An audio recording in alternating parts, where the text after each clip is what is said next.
আসসালামু আলাইকুম, সকলকে দৈনিক স্বাস্থ্য সেবা চ্যানেল থেকে স্বাগতম। আমি ফার্মাসিস্ট মাসুদুর রানা বলছি। আশা করি আলহামদুলিল্লাহ সকলেই ভালো আছেন, সুস্থ আছেন। আমিও আলহামদুলিল্লাহ ভালো আছি। আমি আজকে আপনাদের মাঝে নিয়ে আসলাম খুবই উপকারী নতুন আরেকটি ভিডিও। ট্যাবলেট ওবুকেল ডি, এর ভিতরে আছে calcium 500 milligram plus vitamin D3। Tablet ওবুকেল ডির অন্য আরেকটি উপাদান আছে, তবে আজকে আমি অন্য উপাদান নিয়ে আলোচনা করব না। আমি আজকে আলোচনা করব ট্যাবলেট ওবুকেল ডি কী কাজ করে, কেন খাওয়া হয়, দিনে কতবার খাবেন, এর পার্শ্ব প্রতিক্রিয়া কী। তবে আমার চ্যানেলে যদি আপনি নতুন হয়ে থাকেন অবশ্যই আমার চ্যানেলটাকে সাবস্ক্রাইব করে দিবেন, বেল আইকন বাটনটা অন করে দিবেন, লাইক দিয়ে পুরো ভিডিওটা দেখবেন, স্কিপ করে করে দেখবেন না। যেহেতু এটা মেডিসিন, তাহলে অনেক কিছুই বুঝতে পারবেন না, মিস করবেন। তো আমি আজকে আলোচনা করতেছি ট্যাবলেট ওবুকেল ডি।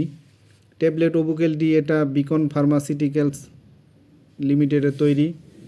ট্যাবলেট ওবুকেল ডি হলো একটি সাধারণত ওষুধ যা হাড়ের স্বাস্থ্যের জন্য খুবই গুরুত্বপূর্ণ দুটি উপাদান ক্যালসিয়াম এবং ভিটামিন ডি ধারণ করে।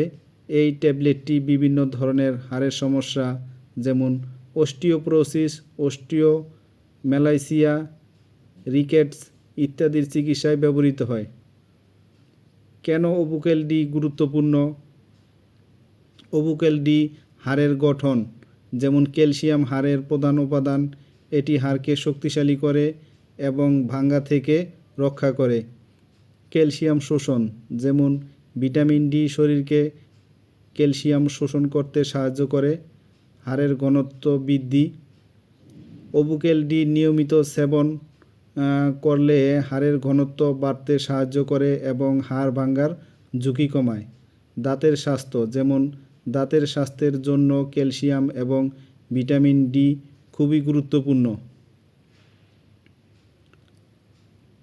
ওবুকেল ডির উপকারিতা, সাধারণত ওবুকেল ডি গর্ভবতী এবং দুধ খাওয়ানো মায়েরা এই সময় ওবুকেল ডির গুরুত্বপূর্ণ খুবই বেশি।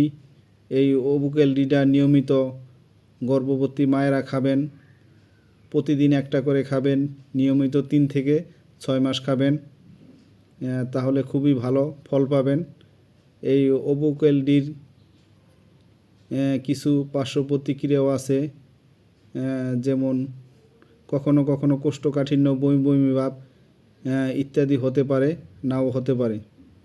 যদি কোনো গুরুতর পার্শ্ব প্রতিক্রিয়া দেখা দেয় তাহলে অবিলম্বে ডাক্তারের সাথে যোগাযোগ করবেন। মনে রাখবেন, ওবুকেল ডি একটি ওষুধ, তাই এটি ডাক্তারের পরামর্শ ছাড়া নিজে থেকে সেবন করবেন না। যে কোনো মেডিসিন খাওয়ার আগে অবশ্যই ডাক্তারের সাথে পরামর্শ করে নেবেন। তো সকলেই ভালো থাকবেন, সুস্থ থাকবেন। আর আমার ভিডিওটা দেখে ভালো লাগলে, উপকৃত হলে অবশ্যই আমার চ্যানেলটাকে সাবস্ক্রাইব করে দিবেন, বেশি বেশি শেয়ার করে দিবেন, লাইক দিবেন।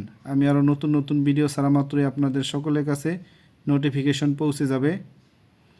আর আপনাদের কোনো কিছু জানার থাকলে, বোঝার থাকলে অবশ্যই আমাদেরকে কমেন্টসের মাধ্যমে জানাবেন। তো সকলেই ভালো থাকেন। আসসালামু আলাইকুম।